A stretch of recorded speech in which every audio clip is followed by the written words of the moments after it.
श्री शिवाय नमस्तुभ्यं। आइए, इस भारतवर्ष में 12 ज्योतिर्लिंग प्रसिद्ध हैं, जिनमें से एक ज्योतिर्लिंग त्र्यंबकेश्वर महादेव के नाम से जानते हैं। यह ज्योतिर्लिंग नासिक के पास स्थित है। यह लिंग स्वयं प्रकट है। यह गोदावरी नदी के तट पर ब्रह्मगिरी एक पर्वत है, वहीं पर विराजमान है। इसकी कहानी बड़ी सुंदर और आनंदप्रद है। किसी भक्त की रक्षा के लिए कहा गया ना, जब जब होई धर्म के हानि, बाढ़हि असुर अधम अभिमानी। इस धराधाम पर जब भी भक्तों के ऊपर, संतों के ऊपर कष्ट अगर दुराचारी पापाचारी लोग करते हैं तो भगवान को सहन नहीं होता है, और भगवान जो है यहाँ स्वतः प्रकट होकर के अपने भक्त की रक्षा करते हैं। ऐसे एक भक्त की रक्षा करने के लिए भगवान स्वयं ज्योतिर्लिंग के रूप में प्रकट होते हैं, जिनका नाम त्र्यंबकेश्वर महादेव के नाम से जानते हैं, पूजते हैं। इनकी पूजन, आराधना, दर्शन सब पापों को क्षय कर देती है। तो ब्रह्मगिरी एक पर्वत है जहाँ पर अहिल्या अपनी पति के साथ निवास करती है, जिनका नाम गौतम जी महाराज है। गौतम ऋषि जो है पति पत्नी एक साथ बड़े प्रेम के साथ और आनंद के साथ उस ब्रह्मगिरी पर्वत पर निवास कर रहे हैं। एक बार बहुत भारी अकाल पड़ा, सभी लोग हाहाकार मच गया, सभी लोग दुखी हो गए। कुछ लोग तो स्थान को छोड़ के चले गए वहां से, लेकिन कुछ लोग जो रह गए आप गौतम ऋषि के सानिध्य में आए, उनसे प्रार्थना किए। अंत में गौतम ऋषि जो हैं तपस्या करने के लिए जंगल में चले गए और तपस्या करके वरुण देव को प्रकट किया। वरुण देव प्रकट हो गए, बोले ईश्वर आप वर मांगे, जो आपकी मन की इच्छा हो वैसा वर आप मांगे। गौतम ऋषि ने देखा सारे संसार जल के बिना बेचैन है, दुखी है। जीवन, भोजन, जल और हवा, ये 3 चीज बहुत जरूरी है। भोजन के बिना 2, 4, 6 महीने लोग रह सकते हैं। जल के बिना 2, 4 घंटे लोग रह सकते हैं, लेकिन हवा के बिना एक क्षण भी रहना बड़ी मुश्किल है। और ये तीनों वस्तु जो है परमात्मा की दी हुई वस्तु है। अन्न धरती से उठ जाते हैं परमात्मा की कृपा से। हवा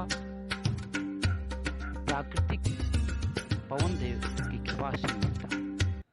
इसमें कोई वैज्ञानिक के हाथ तक हस्तक्षेप नहीं कर सकता, क्योंकि उस वैज्ञानिक को भी ये हवा की जरूरत है। और जल भी प्राकृतिक परमात्मा की दी हुई, ये तो परमात्मा का अधिकार है और इस पर हम, और ये निःशुल्क है, फ्री कॉस्टली है। भोजन के लिए तो धान के लिए मेहनत करना पड़ता है, फिर भी उसमें जल की आवश्यकता पड़ती है। धान है, गेहूं, लेकिन जल फ्री कॉस्टली है, हवा फ्री कॉस्टली है, कुछ नहीं लग रहा। बाकी सब कुछ अर्थपटिक है, पैसा दो वस्तु पाओ, लेकिन एक चीज जो है जल और हवा फ्री कॉस्टली, कोई कर नहीं देता है। गौतम ऋषि ने बड़े प्रसन्न हुए, बोले अगर आप मुझे वरदान देना चाहते हैं देख रही सारी जनता जल के बिना बेचैन है, मर रहे हैं, आप जल बरसाओ। वरुण देव बोले कि मैं देवताओं के विरुद्ध कोई काम नहीं कर सकता हूँ, मैं जल बरसा नहीं सकता हूँ बिना इंद्र के आदेश के। ऐसा है, आप अच्छे जल पात्र देता हूँ, वह कभी समाप्त नहीं होगा। आप एक गड्ढा बनाएं और उस गड्ढे में उस अच्छे पात्र को रख लें। गौतम जी बड़े प्रसन्न हुए और एक गड्ढा की तैयारी करते हैं और उस गड्ढे में वरुण देवता जो है आपको अच्छे पात्र प्रदान करते हैं। वो अच्छे पात्र को पा करके गौतम ऋषि बड़ी गदगद हुए और सभी नगरवासियों को यह जल के बारे में जानकारी हुआ। सभी नगरवासी बड़े गदगद हो गए, खुश हो गए, प्रसन्न हो गए और गौतम ऋषि भी बड़े प्रसन्न हुए। सेवा जल की व्यवस्था शुरू हो गई। अब जल से सारा धन धान वैभव सुख शांति प्राप्त होने लगा। ऐसे करते करते कुछ दिन बीत गया तो वहाँ के कुछ ब्राह्मण वर्ग के लोग, कुछ द्वेष भाव रखने वाले वैसे लोग जो है उनके पीछे पड़ गए और पीछे पड़ गए तो कैसे सोचते हैं कि ये आदमी आगे बढ़ता है, इसको कैसे गिराया जाए। दूसरे को बढ़ते हुए देख करके अगला व्यक्ति इतना जलन होता है कि जल के राख हो जाता है। दूसरे को देख करके कभी जलो मत, आप भी कोशिश करो, प्रयत्न करो, तप करो, आगे फिर बढ़ो, लेकिन जलो मत। जो व्यक्ति जलेगा तो जलते जलते खाक हो जाएगा। आज ये सब जो है मिल करके गणेश जी की प्रार्थना करते हैं। कुछ दिनों के बाद गणेश जी प्रकट हो गए। बोलो ब्राह्मण क्या चाहिए, मांग लो। बोले महाराज गौतम ऋषि जो है हम लोग से आगे की ओर बढ़ रहे हैं। ऐसा करे, ऐसा कोई उपाय करे जिससे उनको इस स्थान को छोड़ दिया जाए और उनको बदनामी का घर बन जाए, उनकी शिकायत होने लगे। गणेश जी बोले कि देखो आपने और कुछ वर मांग लो, लेकिन ऐसा वर न मांगे जिससे किसी की अपमान किया जाए, जिससे किसी की अवहेलना किया जाए, जिससे किसी की कष्ट दिया जाए। ऐसा वर आप न मांगे, आप कोई और वर मांगे। सभी ब्राह्मणों ऋषियों ने कहा नहीं, बस हमें यही वर है। गणेश जी बोले ठीक है, लेकिन ध्यान रखना अपमान आप लोग का ही है, कष्ट आपको ही होगा। कष्ट को न आगे की परिणाम को न समझ करके गणेश जी महाराज तथास्तु करके अंतर ध्यान हो जाते हैं और एक खूब बड़ी सी गाय का भेष बना करके गौतम जी की इर्द गिर्द जहाँ गड्ढा था जल वहाँ पहुँच जाती है और जा करके घास चल रहे। गौतम जी अहिल्या के साथ दिखते तो हैं। गौतम जी के तिनका लेते हैं और जाकर उस गाय को धीरे से हटाना चाहते हैं। जैसे तिनका स्पर्श हुआ वह गाय गिर के प्राण त्याग कर देती है। जैसे प्राण त्याग की सभी वहाँ के छिपे हुए ऋषि पत्नियों ऋषि लोग उठ करके दौड़ के गए। गौतम जी आपने क्या किया, एक गौहत्या को वध कर दिए। गौहत्या का वध करना महापाप है, आपको ब्रह्म हत्या गौ हत्या का दोष लगेगा। सभी ने मिलकर के धिक्कारने लगे। अहिल्या से गौतम जी मैं तो किसी किया नहीं, लेकिन यह गौ के स्पर्श तिनका होते ही मर गई, क्या किया जाए। अब अहिल्या को भी लोग धिक्कारने लगे। अहिल्या और गौतम ऋषि, सभी ऋषियों ने कहा आप इस स्थान को छोड़ के चले जाओ और यहाँ जब तक गंगा न प्रकट हो तब तक आप इस क्षेत्र में मत आना। गौतम जी और अहिल्या उस स्थान को छोड़ करके दूसरे जंगल में जाकर के तपस्या करने लगे। पार्थिव शिवलिंग प्रतिनिधि बनाना, पूजन करना, भगवान को रिझाना, यही उनकी दिनचर्या। तपस्या करना, नाम जाप, श्री शिवाय, ओम नमः शिवाय, पंचाक्षरी मंत्रों का श्रवण करके सभी को विदित करने लगे। ऐसे करते करते जो है बहुत दिन बीत गया। भोले बाबा प्रसन्न और भोले बाबा जो है अस्पताल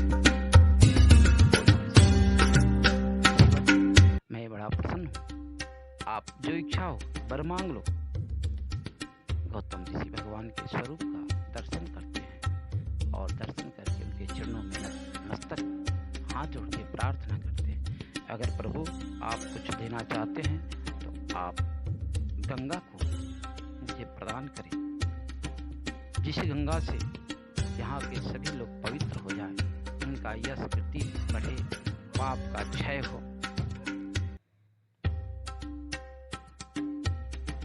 भगवान भोलेनाथ बोले तथास्तु और गंगा को आदेश दिए, गंगे आप यहाँ निवास करो।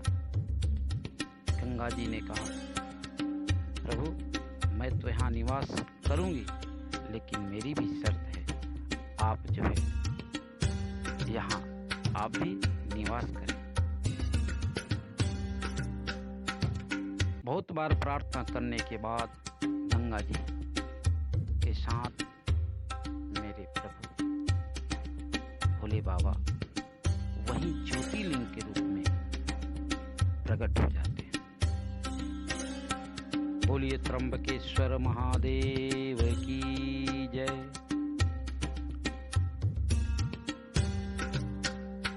ज्योतिर्लिंग के रूप में जो प्रकट हो जाते हैं, गंगा गोमती के नाम से वहां प्रसिद्ध हो जाती है। इन्हीं का नाम गोदावरी भी है। इस लिंग में ब्रह्मा, विष्णु और महेश ये तीनों एक साथ इस लिंग में स्थापित हुए।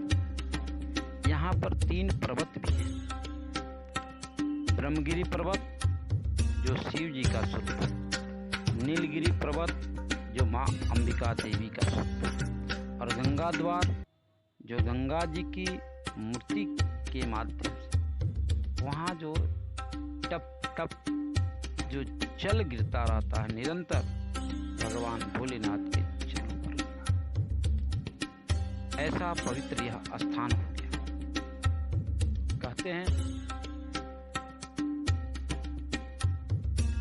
जब बृहस्पति सिंह राशि में प्रवेश करता है, तब सब तीर्थ क्षेत्र देवता यहाँ पुष्कर सहित इस सरोवर में आकर के गोमती के तट पर विराजमान होते हैं। यह ऐसा क्षेत्र है, बड़े बड़े पापों का नाश करते हैं, और गौतम के द्वारा पूजित यह ज्योतिर्लिंग जो भी जीव दर्शन कर लेता है, वहां आकर के रुद्राभिषेक करा लेता है। तो कहते हैं अभिष्ट सिद्धि को देने वाला और समस्त पापों का नाश करने वाला यह ज्योतिर्लिंग है, और हर व्यक्ति की कामना यह पूर्ति करते हैं। ऐसे ज्योतिर्लिंग है। कहते हैं यहाँ पहुँचने के लिए बहुत व्यवस्था। सबसे पहले हम नासिक जाएं, और नासिक से रेल मार्ग द्वारा, सड़क मार्ग द्वारा, वायु मार्ग द्वारा, अनेकों साधन के द्वारा आप जो है यहाँ पहुँच सकते हैं।